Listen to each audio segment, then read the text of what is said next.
Friends, welcome to my channel Sagarika Ghosh. आज इस video में हम लोग बात करने वाले हैं common covid test. First rapid antigen test, second RTPCR, third CT scan, fourth blood test.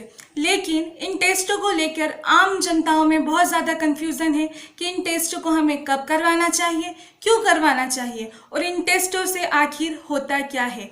आइए इस वीडियो में हम इन सभी प्रश्नों के उत्तर को जानने की कोशिश करते हैं।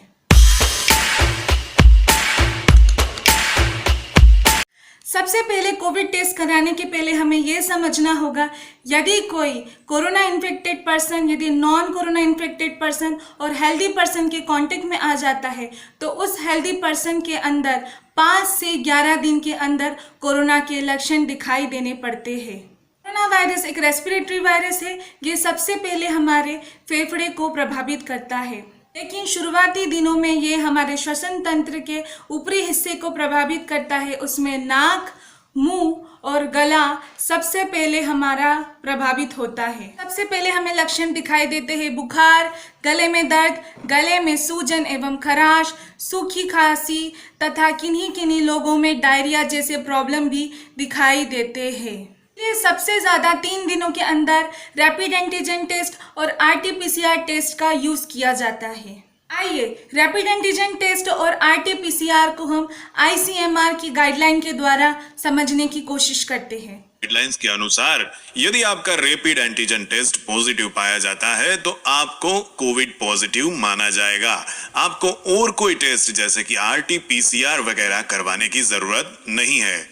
लेकिन यदि आपका रैपिड एंटीजन टेस्ट नेगेटिव है और आपको क्लिनिकली सिम्टम्स है जैसे कि सर्दी, खांसी या बुखार, तो आप डॉक्टर की सलाह के अनुसार आरटीपीसीआर टेस्ट करवा सकते हैं। और यदि अभी आपको कोई सिम्टम्स ना हो लेकिन आगे चल के फिर भी कोई सिम्टम्स डेवलप होते हैं तो अब आप आरटीपीसीआर करवा सकते हैं। इन दोनों ही कक्षा में यदि आपको आरटीपीसीआर पॉजिटिव पाया जाता है तो आपका स्टेटस कोविड पॉजिटिव माना जाएगा। आइए रोग के लक्षणों को छुपाने के बजाय टेस्ट करवाएं, अपने और अपने परिवार को सुरक्षित बनाएं। आईसीएमआर की गाइडलाइन देख के बहुत लोगों के मन में ये प्रश्न उठता है कि आखिर रैपिड एंटीजन टेस्ट होता क्या है।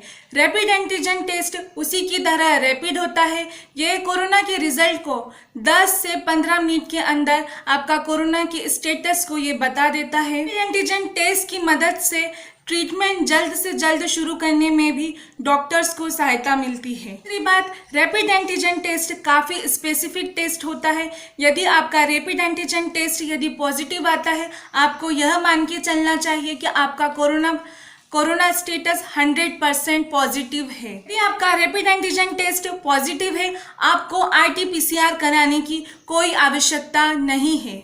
और यदि आपका रैपिड एंटीजन टेस्ट यदि नेगेटिव आता है तो आपके लक्षणों के अनुसार डॉक्टर की सलाह लेके आपको आरटीपीसीआर करवा लेना चाहिए, जिससे कि आपको पुख्ता सबूत मिल जाएगा कि आपका कोरोना स्टेटस क्या है। फिर इन 4 दिनों के अंदर डॉक्टर के द्वारा ब्लड टेस्ट भी कराए जाते हैं, जैसे सीबीसी, सीआरपी और ब्लड कोगुलेशन प्रोफाइल को चेक किया जाता है। इसी का फुल फॉर्म है कंप्लीट ब्लड काउंट। सीआरपी का फुल फॉर्म है सी रिएक्टिव प्रोटीन। इन दोनों चीज़ों से आपका देखा जाता है कि आपकी बॉडी में कोरोना का कितना ज़्यादा इन्फेक्शन है।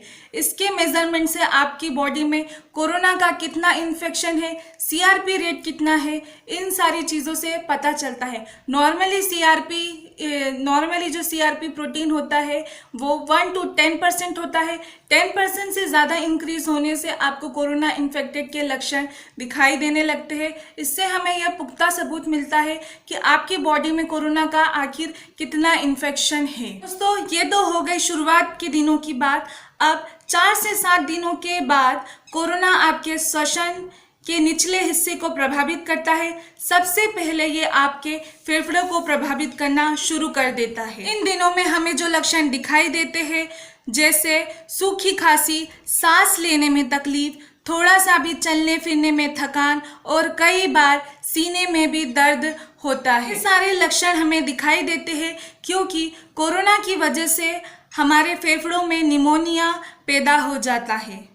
इस निमोनिया को देखने के लिए सबसे ज़्यादा इफेक्टिव टेस्ट है CT scan test. CT scan test की मदद से हम निमोनिया के सीवियरिटी को जांच कर सकते हैं। जितना ज़्यादा आपका सीटी स्कैन स्कोर होगा उतना सीवियर आपको कोविड निमोनिया होगा। डे 1 to 4 आपको कराना चाहिए रैपिड एंटीजन टेस्ट, RT-PCR और ब्लड टेस्ट। डे 5 to 7 हमें सीटी स्कैन टेस्ट और ब्लड टेस्ट हमें फिर से कराना चाहिए। यदि आपको मेरी इन्फॉर्मेशन अच्छी लगी है प्लीज़ मेरे चैनल को लाइक कीजिए, सब्सक्राइब कीजिए, बेल आइकन बटन को दबाइए कि आप ऐसी मोर अपडेट्स को ज़्यादा से ज़्यादा देखें।